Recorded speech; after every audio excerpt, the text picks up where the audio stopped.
Hello everyone, मैं हूं सुखराम कुमावत और मैं लेके आया हूं आपके लिए easy to learn physics classes. Dear students, अपन ने लास्ट लेक्चर में स्ट्रेस और स्ट्रेन की स्टडी कर ली थी कंप्लीटली। आज अपन उससे आगे चलते हैं। आज अपन लेके चलते हैं हुक्स लॉ। अपना आज का टॉपिक है हुक्स लॉ। क्या कहता है हुक्स लॉ? जनरली जो बात हुक्स लॉ बता रहा हूं अपन बचपन से जानते आए हैं। तो मैं आपको दिखाता हूं कि हुक्स लॉ क्या बताता है, जो आप पहले से जानते हो। जैसे पेन है, इस पेन को आप जितना फोर्स लगाओगे उतना ही मुड़ेगा क्या? यदि मैं इसके ऊपर इधर फोर्स लगाऊं इधर मुड़ेगा, इधर फोर्स लगा रहा हूं तो इधर मुड़ेगा, और फोर्स नहीं लगाऊं तो नहीं मुड़ेगा। बात समझ में आई? सिमिलरली ये इलास्टिक है, इसको मैं खींचूं, जितना मैं खींच रहा हूं, जितना मैं फोर्स लगा रहा हूं, जितना मैं स्ट्रेस लगा रहा हूं, उतना ही इसकी लेंथ इंक्रीज होगी, उतना इसके अंदर क्या आएगा? स्ट्रेन प्रोड्यूस होगा। तो हुक्स ने क्या बोला? This is my law. रटो पढ़ो, क्या कहा था हुक्स ने? कि जितना स्ट्रेस होगा, मतलब stress is directly proportional to strain. किसने कहा था? हुक्स ने कहा था। भाई पहले से जानते थे, फिर भी अपन क्या मान रहे हैं? अब हुक्स की बात लेके मान रहे चलते। क्यों? साइंस कहती है। किसने दिया था लॉ? किसने सबसे पहले डिस्कवर किसने किया था? हुक्स ने डिस्कवर किया। इसलिए इसको क्या कहते हैं? हुक्स लॉ कहते हैं। तो Hooke's law, stress is directly proportional to strain. Proportional का साइन हटाओ तो क्या लगाओगे? कोई ना कोई कांस्टेंट। मैंने लिख दिया के, कोई दिक्कत नहीं है। के लिखना सब कोई और लिख दो, या ओनली कांस्टेंट लिख सकते हो आप, कोई बड़ी बात नहीं है। चलो कांस्टेंट लिख देते हैं। Constant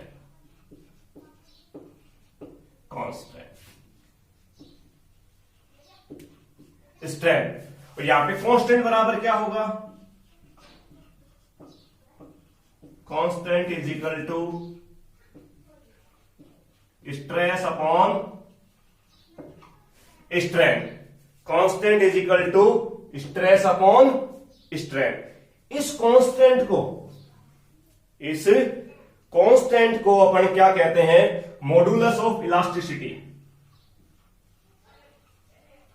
modulus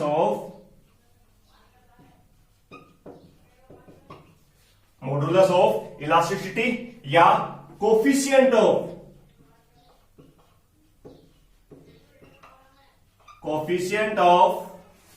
elasticity.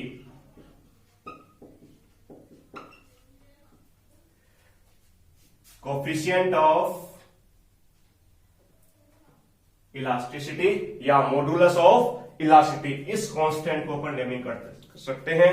इसको अपन ई से भी रिप्रेजेंट कर सकते हैं, कोई और कांस्टेंट भी लिख सकते हैं। जनरली बुकों में ई लिखा हुआ है तो इसको अपन ई से रिप्रेजेंट कर देंगे, कोई दिक्कत नहीं है। अब आपको इसको प्रैक्टिकली दिखाना हो तो कैसे दिखाएंगे? देखते हैं, प्रैक्टिकली दिखाते हैं। इसको प्रैक्टिकली शो करते हैं। ये अपन ने कोई क्लिप लगा दी किसी वॉल से, इसको क्या कर दिया? फिक्स कर दिया। इसमें मैंने क्या बांध दिया? एक स्प्रिंग बांध दी। स्प्रिंग पर मैंने क्या बांध दिया? एक तराजू बांध दिया। इस प्रकार से बांधा कि इस पर अपन वेट लिफ्ट कर सके, वेट लगा सके इसके ऊपर अपन। यहां एक एरो पे मैंने क्या बना दिया? स्केल बना दिया। भाई क्या बना दिया? स्केल।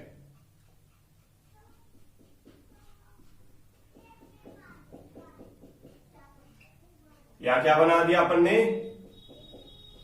स्केल बना दिया। अब अपन क्या कर रहे हैं? कंटिन्यूस पर वेट इंक्रीज कर रहे हैं। वेट बढ़ाएंगे तो क्या होगा? स्प्रिंग नीचे आएगी, स्केल भी क्या आएगा? नीचे आएगा। फिर अपन और वेट बढ़ाएंगे, स्प्रिंग फिर नीचे आएगी, फिर ये स्केल पे नीचे आएगा। मतलब जैसे जैसे अपन स्ट्रेस इंक्रीज कर रहे हैं, जैसे जैसे क्या हो रहा है? स्ट्रेस इंक्रीज हो रहा है, वैसे वैसे क्या हो रहा है? स्ट्रेन भी इंक्रीज हो रहा है। Is that clear? ये था इसका practically representation of Hooke's law. फटाफट उतारिए।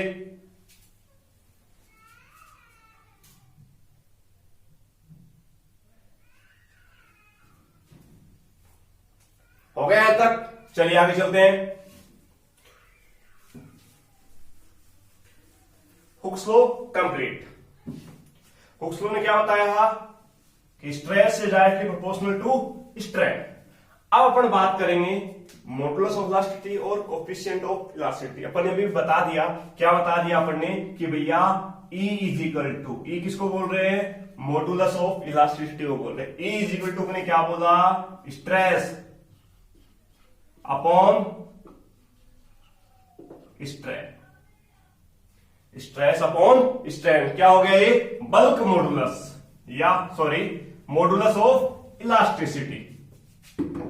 इसकी यूनिट बनाना चाहे आपको कोई पूछे इसकी यूनिट कितनी होगी, तो अपन जानते हैं स्ट्रेस की यूनिट होती है, कितनी होती है, न्यूटन पर मीटर स्क्वायर। स्ट्रेन की कोई यूनिट नहीं होती, तो इसकी यूनिट क्या बन जाएगी, न्यूटन पर मीटर स्क्वायर। और डायमेंशन वही m1 l-1 और t माइनस, कोई दिक्कत नहीं है। ये तो क्या आ गया, मॉडुलस ऑफ इलास्टिसिटी। अब अपन जानते हैं स्ट्रेस 3 टाइप के होते हैं, स्ट्रेन भी 3 टाइप के होते हैं। तो जो मॉडुलस है इलास्टिसिटी का वो भी कितने टाइप का होगा, 3 टाइप्स के होंगे। कौन कौन से होंगे, नंबर 1 अपन डिफाइन कर रहे हैं, नंबर 1 डिफाइन कर रहा हूं मैं, यंग मॉडुलस, यंग मॉडुलस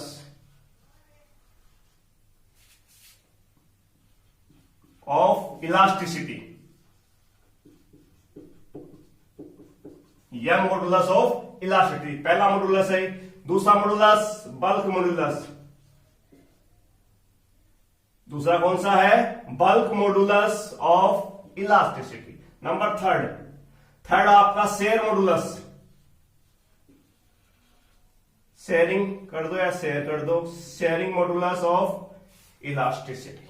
ये 3 मॉडुलस है according to stress and strain, क्योंकि अपन जानते हैं स्ट्रेस भी 3 टाइप के होते हैं, उसी प्रकार से स्ट्रेन भी 3 टाइप के होते हैं। तो यदि स्ट्रेस चेंज होगा तो स्ट्रेन भी चेंज होगा, और वो चेंज हो गए तो उनके मॉडुलस भी क्या हो जाएंगे, चेंज हो जाएंगे। तो अपन को कितने मॉडुलस पढ़ने हैं, 3 मॉडुलस पढ़ने हैं, यंग मॉडुलस, बल्क मॉडुलस और शेयरिंग मॉडुलस। तो शुरू करते हैं नंबर 1 से। Number 1 young modulus. Young modulus क्या कहता है देखेंगे। अपन जानते हैं कि जो मॉडुलस होता है ऑफ इलास्टिसिटी क्या होता है, स्ट्रेस अपॉन स्ट्रेन। यंग ने क्या बताया था कि इसे मान लो ये कोई वायर है, इस वायर को मैं खींच रहा हूं, तो क्या हो, इसकी लेंथ इंक्रीज हो जाएगी। लेंथ इंक्रीज होगी, कितनी इंक्रीज होगी, जितना मैंने स्ट्रेस लगाया। Is that clear. तो यंग ने क्या कहा था कि द रेशियो, क्या कहा था, the ratio of longitudinal stress, longitudinal stress to longitudinal strain is called young modulus. इसको रिप्रेजेंट करते हैं कैपिटल Y से। मॉडुलस इज इक्वल टू क्या होता है, स्ट्रेस अपॉन स्ट्रेन। यंग बात करना है तो यंग ने क्या कहा था, यंग ने बताया था लेंथ में यदि कोई चेंजमेंट हो रहा है, लेंथ में इंक्रीमेंट हो रहा है, डिक्रीमेंट हो रहा है, जो भी चेंजमेंट हो रहा है वो किसके अकॉर्डिंग आएगा, यंग के अकॉर्डिंग आएगा। वो किसमें काउंट करेंगे अपन, यंग मॉडुलस में काउंट करेंगे। तो यंग मॉडुलस क्या होता है, longitudinal stress to longitudinal strain. इसको फॉर्मूले के रूप में डिफाइन करें तो लॉन्गिट्यूडनल स्ट्रेस क्या होता है, F अपॉन ए, पढ़ चुके हो आप। लॉन्गिट्यूडनल स्ट्रेन क्या पढ़ चुके हो, क्या होता है, डेल एल अपॉन में एल। इसको सिंप्लीफाई करें थोड़ा सा और, तो F upon A into L ऊपर जाएगा अपॉन में डेल एल। ये क्या हो गया आपका young modulus. Is that clear. अब चलते हैं आगे, दूसरा मॉडुलस। दूसरा कौन सा था भाई, दूसरा था अपना bulk.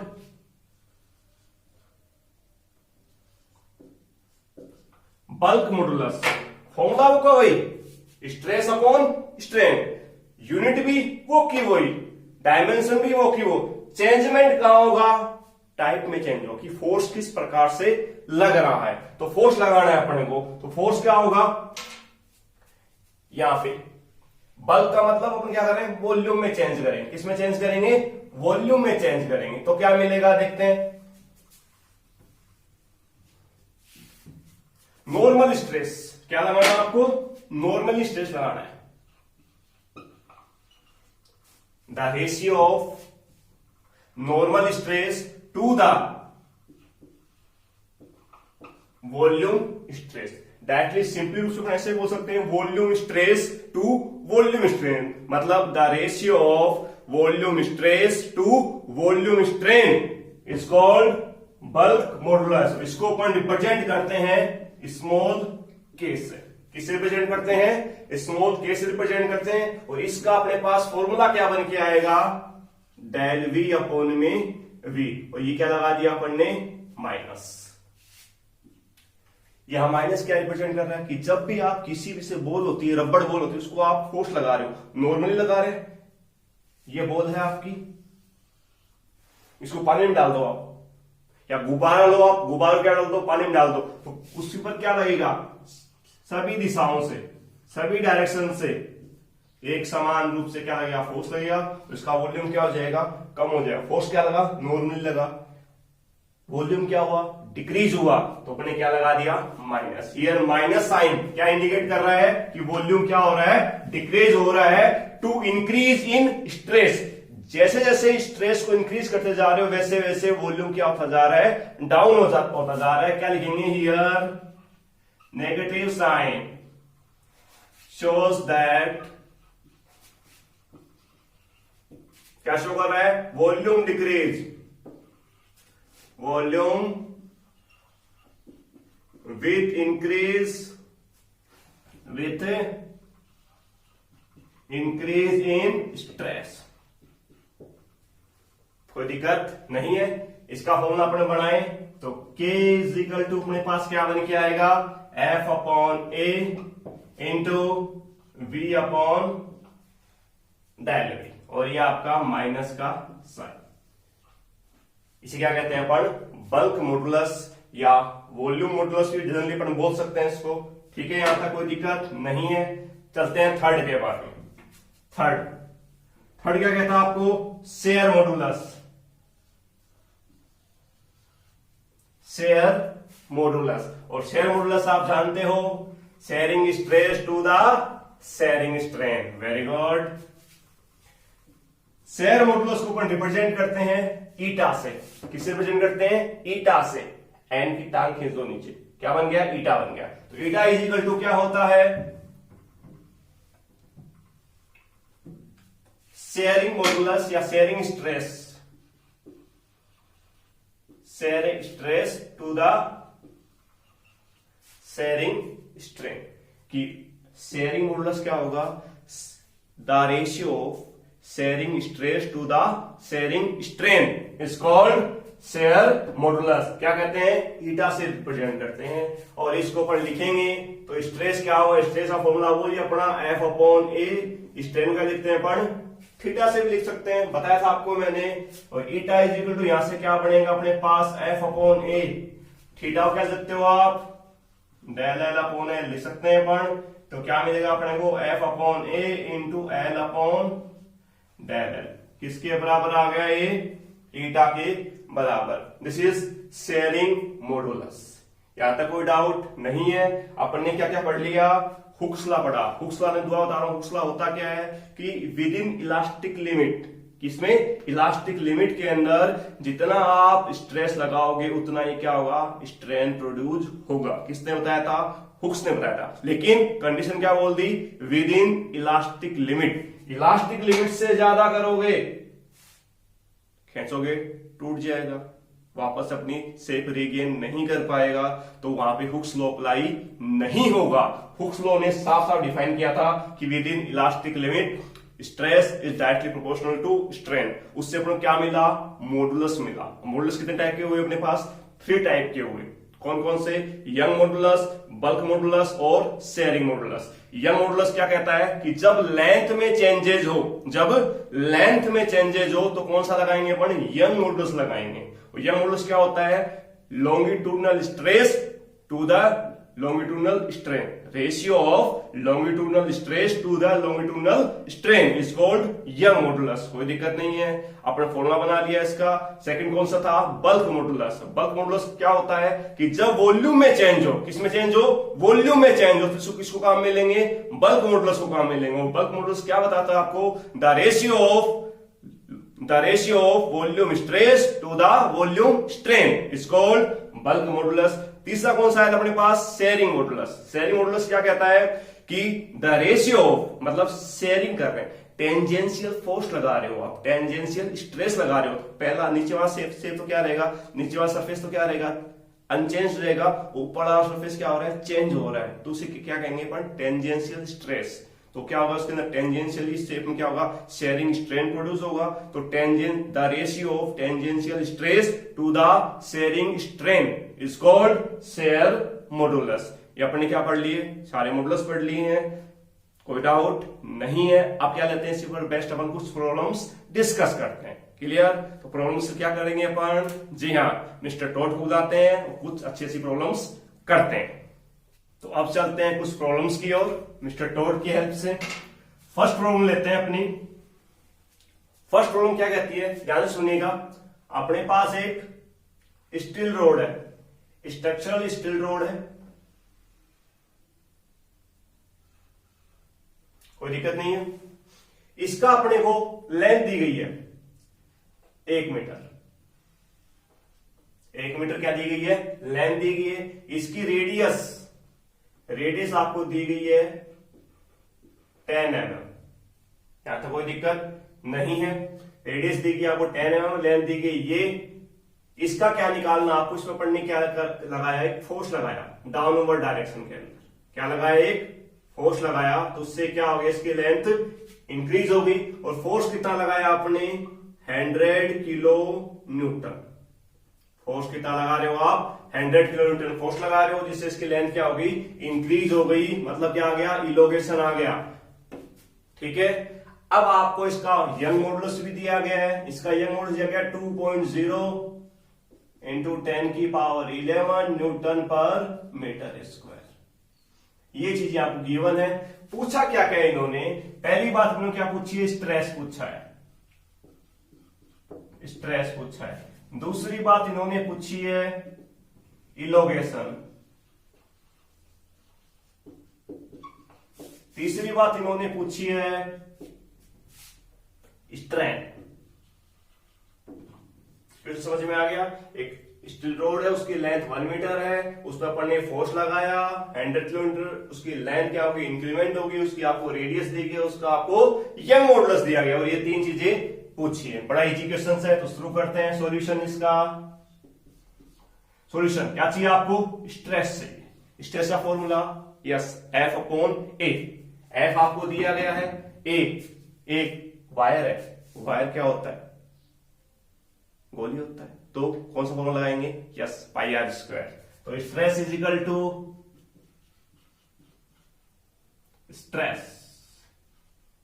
To force upon area. Force आपको डायरेक्ट दिया गया है 100 किलो न्यूटन। 100 किलो न्यूटन जो दिया गया, पहले ये लिख लेते हैं। चलो हियर फोर्स आपको दिया गया है 100 किलो न्यूटन। किलो को चेंज करेंगे तो क्या करेंगे? 10 की पावर 3 न्यूटन, मतलब टोटल 10 की पावर 5 न्यूटन फोर्स। रेडियस आपको दी गई है 10 mm। चेंज करेंगे तो 10 इंटू 10 की पावर -3 मीटर, तो क्या बचेगा? 10 की पावर -2 मीटर। कोई दिक्कत नहीं है। ओके। और आपको क्या दिया गया है? लेंथ दी गई है 1 मीटर। और एक चीज और दिया है आपको, जी दिया गया है आपको इजी वेव के लिए 10 मीटर पर सेकेंड स्क्वायर। 9.8 नहीं लेना, कितना लेना है? 10 लेना, ताकि कैलकुलेशन इजी हो सके। कोई दिक्कत नहीं है। एफ कितना आपके पास? 10 की पावर 5। एरिया कितना है आपके पास? पाई आर स्क्वायर। तो 10 की पावर 5 क्या मिलेगा आपको? पाई की वैल्यू 3.14। आर की वैल्यू अपने पास दी गई है 10 की पावर -2 का होल स्क्वायर। इसको क्या करना है? 10 की पावर -4 हो जाएगी, ऊपर जाएगा तो क्या हो जाएगा? प्लस का 9 हो जाएगा, एक यहां से कम होगा। सॉल्यूशन करेंगे तो अपने पास वैल्यू आएगी 3.14 18 इंटू 10 की पावर 8 न्यूटन पर मीटर स्क्वायर। ये क्या आ गया आपके पास? स्ट्रेस आ गया। क्या निकालना second point? Second point B क्या है अपने पास? इलोगेशन।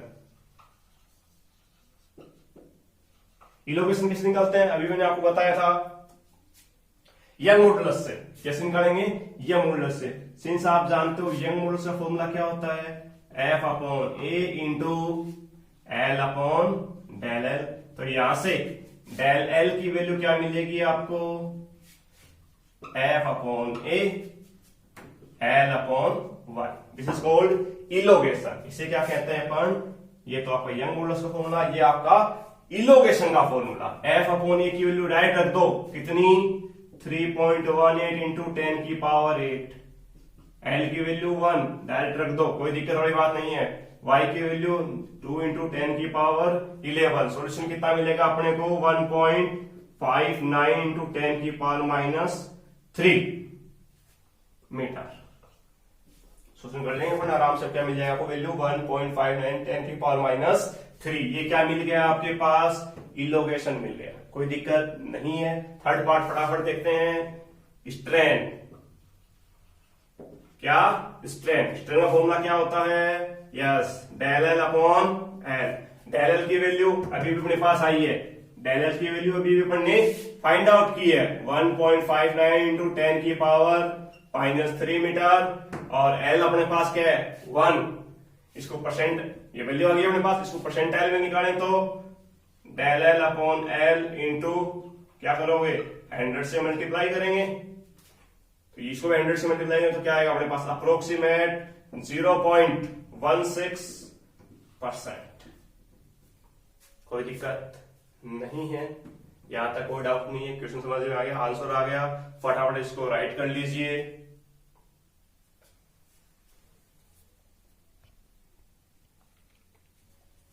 उतार लिया सभी ने? नेक्स्ट प्रॉब्लम लेते हैं।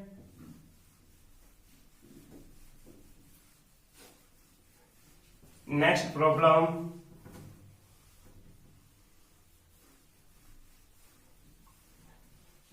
लेके चलते हैं। प्रॉब्लम सेकंड प्रॉब्लम में क्या कहा गया है आपको कि इंडियन ओशियन की एवरेज आपको हाइट दी गई है। इंडियन ओशियन की एवरेज हाइट आपको दी गई है 3000 मीटर। ठीक है। और जो वाटर है उसकी डेंसिटी अप्रोक्स क्या दी गई है आपको? 1000 kg पर मीटर क्यूब। और आपको जी दिया गया, अप्रोक्स कितना लेना है? 10 मीटर पर सेकेंड स्क्वायर। ठीक है। उस ओशियन के अंदर कोई भी ऑब्जेक्ट है, उस ऑब्जेक्ट जो पेंदे में रखा हुआ है, उस पेंदे के ऊपर रखे हुए ऑब्जेक्ट के ऊपर फ्रिक्शनल कंप्रेशन कितना लगेगा? कोई ये पेन है, पेन मैंने क्या किया? ओशियन के पेंदे में डाल दिया, तब पूरा पानी इस पर कितना कंप्रेशन लगा रहा है, कितना इसके अंदर चेंजमेंट आ रहा है, ये दब रहा है, इसका वॉल्यूम कम हो रहा है, तो कितना कम हो रहा है वो आपको फाइंड आउट करना है। मतलब क्या फाइंड आउट करना है आपको? फ्रैक्शनल कंप्रेशन, मतलब del V upon B find out करना आपको। इसके लिए आपको बल्क मॉडुलस दिया गया है। क्या दिया है? के दिया गया है। कितना दिया गया है? 2.2 इंटू 10 की पावर 9 न्यूटन पर मीटर स्क्वायर। कोई दिक्कत नहीं है। तो सॉल्व करें। क्या चाहिए आपको? फ्रैक्शनल कंप्रेशन चाहिए। किससे मिलेगा? किसका फॉर्मूला लगाएं? बल्क मॉडुलस का। तो फिर जानते हैं, सिंस बल्क मॉडुलस क्या होता है भाई? F upon A into V upon del V, यही होता है। कोई दिक्कत नहीं है। या इसको ऐसे भी सकते हो, एफ अपॉन ए अपॉन में डेल वी अपॉन में वी, ये होता है। आपको ये फाइंड आउट करना है और ये आपको गिवन, तो क्या करें? ट्रांसफर कर दें। तो क्या मिलेगा आपको? Del V upon V is equal to F upon A upon में के। F upon A, F upon A मतलब क्या होता है? स्ट्रेस अपॉन में के दिया गया आपको 2.2 इंटू 10 की पावर 9। स्ट्रेस मतलब पानी के अंदर लगने वाला स्ट्रेस किसी भी ऑब्जेक्ट पर पानी के अंदर लगने वाले स्ट्रेस का फॉर्मूला आप लोग याद होगा शायद, कितना होता है, रो जी एच, पढ़ा हुआ आपने। वाटर के अंदर